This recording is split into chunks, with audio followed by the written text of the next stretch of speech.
I'm exhibiting a collection of paintings that have happened in the last year since I've been studying at ExhibitVic. I am looking at ideas around making an object, like my process sitting in front of the canvas, how it is that a painting tells me essentially what it is that it wants to be, and I try to chase out that image through mark making. The work that I have is primarily portraiture, so I want to try to capture what it is to be a person, not necessarily to paint a portrait that has symbols of maybe objects that people surround themselves with or how they identify with their personal identity that way, but maybe what it means to be a being that kind of exists in a process or in an action temporally. So when I paint a picture, there's often these kind of like translucent after images. I think that tracers, you would call them tracers. You would see a person having looked one way and then time has passed and they look another way.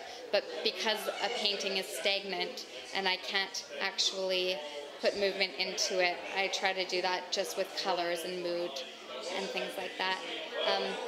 For this show, what is very exciting is I have the kind of seminal piece, I think is how you pronounce that, from a series that I did called Franklin Rotation in 2007 that I sold a couple of years ago, and it's since come back into my collection. So it's nice to have like two bookend pieces for the work. They kind of have three series. I have work that I've done, which is the snake pieces here, which was kind of an opportunity to get back into work after spending a lot of time in the library, not really producing painting, but just looking at different ideas. And so I just picked one object that I could practice representing, and then from that it kind of spurred the series of portraits. A lot of them are really inaccessible. That's something that I'm struggling with my work right now, is developing maybe different forms of interpretation, like how do you foster an environment where people can interpret the work that I do, whether it's from an artist's statement or actually including maybe an educational component, something to entice people to have discussions with people when they're looking at the work. And I'm interested in that kind of engagement around exhibitions.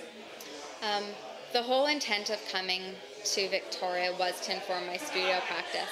Definitely a committed artist, regardless of financial successes or if I have a wall to hang, I'm going to be producing work.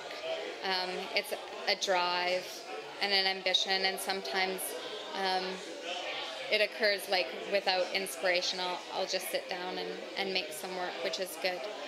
But philosophy has really enabled me to have material that I'm a very spatial thinker, and to write a very linear, analytic paper, it just kind of comes out quite jumbled, but to take these ideas and to put them into an emotive space, it's just an opportunity for me to understand this dense material that I'm working through. A lot of the work directly relates to personal identity things, the idea of what it means to have a body, without necessarily talking about the figure, like you would talk about a nude figure in art is very appropriate, but when you're trying to talk about what it means to have this being, this body that encapsulates you and that feeds you information about the outside of the world, how do you translate that into ideas, and how can those ideas in turn be translated back into something that's material, like an artifact, the artifact of painting. The encapsulation is something that you see in a lot of my work. It's like when I try to talk about what it means to perceive the outside world or to have perceptions, there's always a sense that there's something on top of me that is looking outside of my body. And if I try to paint a portrait that doesn't have that perceiver, it just turns out to be this like jumbled mess of like kind of balls of empty eyes or balls of empty faces, or like just something that isn't quite tangible. But below all of that, what you would call, I guess, the phenomenal field, below all that, there's this real concrete bone structure where it's still your face. No matter how far down you look, that's still something that you have. And so that's what I'm trying to do, is to paint like the concrete face that you have, and then all the meaning moods or the faces that you show other people and how they can occur at once on a two-dimensional surface. I'm really excited because I've just moved into a new apartment in the last month or so, and I have 3 beautiful big windows, and I get all the great sunlight.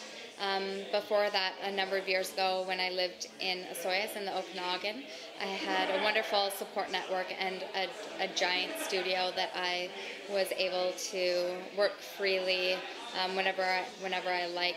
It was great. And I moved into a very small apartment when I came to Victoria to study philosophy.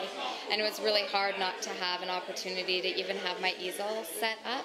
And so a lot of the work actually in this series were things that were painted outside, spending Sundays at the park, a place where I could actually throw paint around. So a lot of the work was produced outside. Maybe if I was lucky, I could finish it inside at the kitchen table. But it's also been quite difficult. It seems that every exhibition I've had in Victoria, this is my 3rd now, it seems like all these exhibitions occur at the end of the school term. So I have a million papers that I should be working on right now.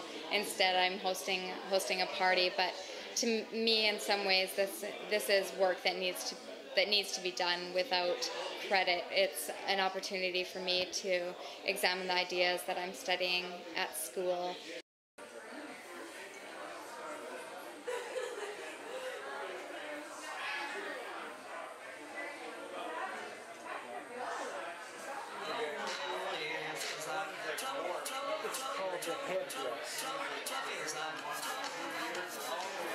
This lemon is called fluoride pussy.